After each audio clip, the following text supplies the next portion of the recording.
Why? Hello and welcome everybody. Also good morning. So today I wanted to update you guys with the tier 15 mapping update for the Permafrost Witchhunter. I found a belt replacement for my Mage Blood for the showcase. As you can see, this is what we were using and this is our current replacement. Not too shabby if I don't say so myself. So we're just going to go ahead and jump right on into a T15 map. I'm going to talk about the build and showcase things. Now, one thing I will state with Permafrost is it's not like Galvanic Shards where you can just run any map you want and be OP because it has chain. You really want to limit yourself to more indoor style maps.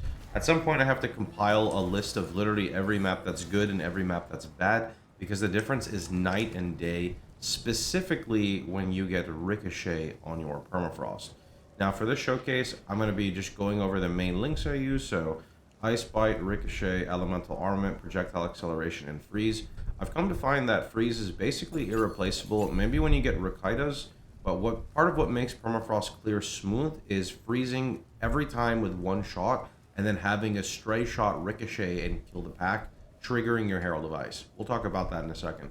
Concentrate Effect, Elemental Armament 2, LE Focus, Rage Forge in Close Combat. I do want to try LE Armament 3, but I don't often apply Ignite, so I don't know if I want to use that. And then for our Herald, I'm currently running Execute over Long Shot. Not sure what I like more. Elemental Armament, LE Focus, Magnified Area, and Cold Attunement. Alright, let's get started. My weapons really aren't that crazy. It's a T1, T7, T6 roll. I would not really say this is expensive, but I don't play Trade League, so you guys would have to tell me. Oops. Oh, I feel so slow without the Mage Blood. It's crazy. So this is an example of, I'd say, like, better clear for Permafrost, where you have walls that you can ricochet off of. Because you can ricochet, it's a lot easier to do like a one-pack hit rather than shooting multiple times. This should be like much better though than the previous showcases though already, so I'm happy about this. So speaking about clear, one thing you really want to do is you'll notice on my Permafrost I get to shoot 2 times per. The reason I get to shoot 2 times per is specifically, holy shit, temp change, is specifically because we're using a Gemini crossbow base. Gemini crossbow base comes with load and additional bolt as an implicit at the cost of having a bit less damage than say a Desolate crossbow. However, the 2 bolt shot really makes everything kind of click with the build, because when you take into account the 2 bolt shot with, down over here, a 30% chance to not consume and a 30% chance for it to be immediate, and then you have Shard Scavenger as well, everything kind of just gets really, really neat. Oh, what is going on over there? Now, even though the character life pool looks low, remember we are sorcery ward, which means damage has to hit the sorcery ward before it actually hits the life pool. Life pool's still a bit low. My Chaos Res is really bad, so against degens it's not ideal. As for your charms, I recommend running an immune to Ignite charm and a immune to Freeze charm. Past that, it's kind of really up to you. My charms are not really set up correct. I have like Freeze, Bleed, and Stun. I definitely need an immune to Ignite because Ignite hits right to your life pool. I mean, you do T15 mapping. Some Ignites can be pretty spooky.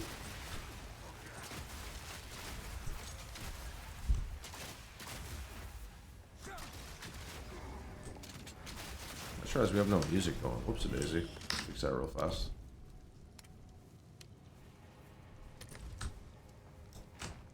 Now this map also has a powerful map boss, so we're going to go ahead and showcase how we do against that. Again, my gear is not really that good. I mean, I'd say this ring is probably one of the better pieces I have. I will say recently I traded some of my maximum spirit count in favor of a +3 projectile amulet, and that actually made things feel better. This unfortunately comes with the downside of not running Wind Dancer because I don't have 160 spirit yet. But I would rather trade offense. I'd rather trade defense for offense since the character feels a bit defensive already. The difference between hitting a pack like 1 time and hitting a pack 3 times is pretty massive for clear, right? It's the difference between something feeling smooth and maybe a bit frustrating even, I would say.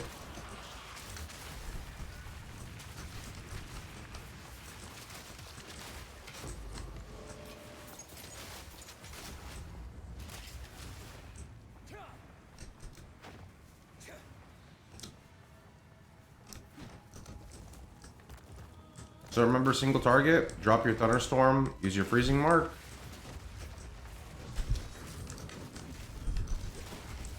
Then shoot your frag rounds. Then hold left click to get your second freeze. And frag rounds. That's basically your damage rotation, right? You always want to make sure you're moving so you can benefit from some of the nodes on our skill tree, such as the spray and pray. And you also want to go ahead and make sure that you are close to the target so you can make use of some of the passives and support gems on your frag rounds. Sometimes frag rounds feels a little bit inconsistent. I don't know what they did. I swear there was a patch, they broke it. So to fix this, you want to make sure you're aiming behind the boss when you shoot. I'm not really sure why that's the case because the frozen detonation does not have emerging projectiles on it. But anyway, if your damage feels a little inconsistent, just shoot behind the boss and let me know in the comments below if that seems to fix anything for you.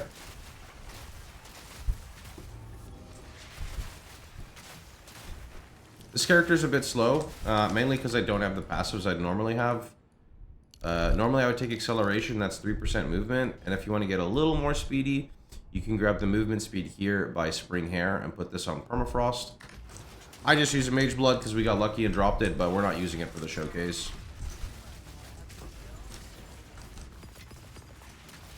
Character honestly does really well in League Mechanic content.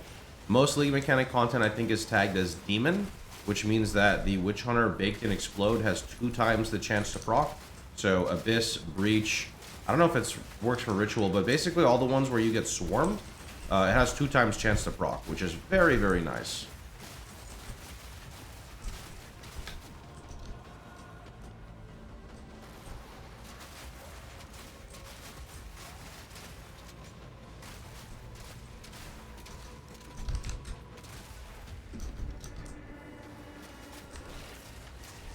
We got Rune over here. Nice. See you later, bud.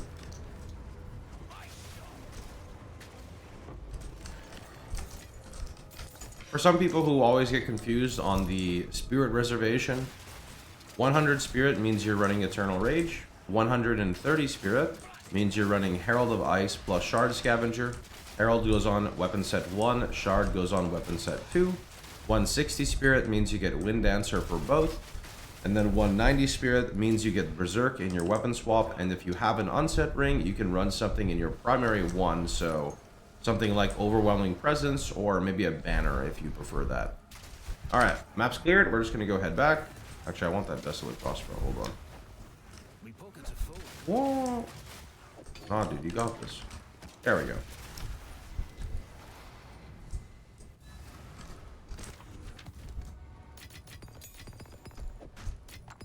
Okay, so let's talk about the character real fast. So for your weapon, for your Permafrost, you are looking for a Gemini crossbow, so you can have the 2 additional shot. If you want to go all the way and craft the second weapon, Desolate Crossbow is ideal for frag rounds. Desolate just has higher base damage than Gemini, and you don't need the load additional bolt on your frag rounds. Something that's weird, I'm not sure if it's a bug, the Sequal's Rune of the Sky has like limited to 1, but you can't limit it in your weapon swap, even if you have a completely different weapon. I don't know if that's intended or not, so I'm using like Idol of the Sycophant here with Feminist Rune of Agony, primarily because when we're in the weapon swap, we do have our res lowered, but we basically do this. So we're in the weapon swap, very small amount of time. Also, let me equip this so I can play the game again. There we go. Rings, you're looking for probably like life and physical plus lightning. Sorry, physical plus cold would be ideal. Triple affix really good. Even like double affix, so fizz cold and then increased cold damage is not bad. Same thing on this ring. Amulet, I'd say start with a +3 proj. If you can get spirit on it, that's awesome. If not, then don't worry about it. Later on, you can move into the Eternal Rage Amulet, but that's a lot later. Helmet, you got a lot of good options. You got Heat Shiver, which is just a plug and play, really good. You've got Ancient Visor, which basically gets you a shit ton of sorcery ward for just plugging the helmet on. And the reason why is we gain all of this evasion as extra armor, and most of the nodes we take on the tree are evasion armor. I'll talk about the tree in a minute here. So, very good helmet. Third option is your Constricting Command. Now, I opted to not go Constricting Command for 2 reasons. Number 1, my gear would mean I'm really squishy with my sorcery ward. Number 2, I don't want to drop the extra pen, as 50% of my maps have Ellie res on them, and it just doesn't feel as good when I drop my pen. That's why I'm not constricting command right now. It may be limited to Rockiatas, but not sure, just experimenting still. Boots, you just want life res, movement speed pretty much. Gloves, high sources of physical, high sources of cold, life roll, and or if you're wearing this node here, you can get pure armor gloves, which I'm trying to do, and that would give me a lot more sword ward. And then for suffix, attack speed is very, very nice. Now for the passive tree, I've done a few things differently than the mobilytics guide. I'd like to say that they're both really good. This one is more budget, if anything. Budget fits really well when you're playing in a limited trading environment. So we can talk about the nodes I take. These are just incredibly efficient. They were added like recently. 12% nodes are not bad, especially if you're utilizing both armor and evasion. Very good, 24% in total. Sequal's Hide and Sequal's Talon, very big nodes. They're 25%ers and they give a little bit of res. So these are just really nice if you want to be more defensive. It's just 4 points, right? Now, moving on a little bit further, I opted to come over here.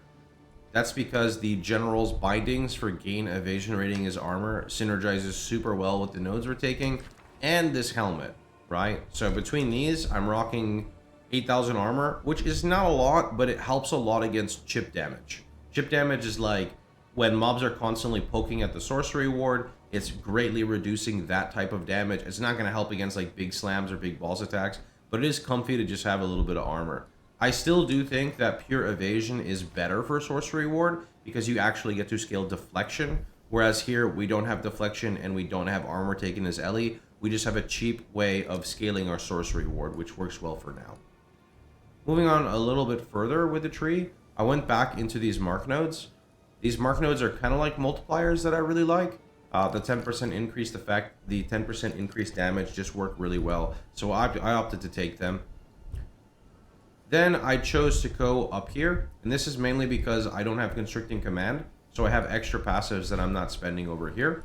So coming up over here, you can grab really efficient damage on your Permafrost, because we run Herald of Ice only on Permafrost. So this is pretty nice as a section. Then over here, we also have Deep Freeze. So I was talking recently about freeze buildup really being super impactful. So I decided to go for extra ailment buildup. So we took freeze buildup, and then deep freeze, while also having the nodes here on the immobilization buildup, and then also taking the extra freeze buildup here. I haven't anointed anything, but there's some really good ones. The mobilytics has like a really cheap one. Anything with like projectile damage slash what's the word I'm looking for here? Immobilization buildup is very good. This node up here, Heavy Frost, does not work for fragmentation rounds because of the way the damage is calculated. It will work if you go Rockiatas and you drop all of your pen on left click and then you take this. This will still work for the Herald, which is nice. That's pretty much about it. Again, I chose to go up here and grab Snowpiercer for bonus penetration, and I stuck with Primal Sundering specifically because of the Ellie pen. What you could do easily in Trade League is you could just take these nodes here. You could come up here, get a jewel with penetration and damage, and then you could still take Bestial Skin, and I think it's 1, 2, 3, 4, 5, 6. 1, 2, 3, 4, 5, 6. It's literally the same amount of points. So that's probably what I'm gonna do in the future, is get a better jewel and swap these points over here. Anyway, that's pretty much about it. Thanks for watching. Hope you guys enjoyed the video. If you did, please feel free to like, share, and subscribe. I'll work on trying to port this to the mobilytics, but remember, it gets a little tricky when I have so many different loadouts. People kind of just start asking what's best. So I'd say this is just more for an SSF environment, but I do really like leaning into the extra pen for now, and specifically grabbing the extra freeze buildup. It goes a long way. Take care, and thanks for watching, everybody.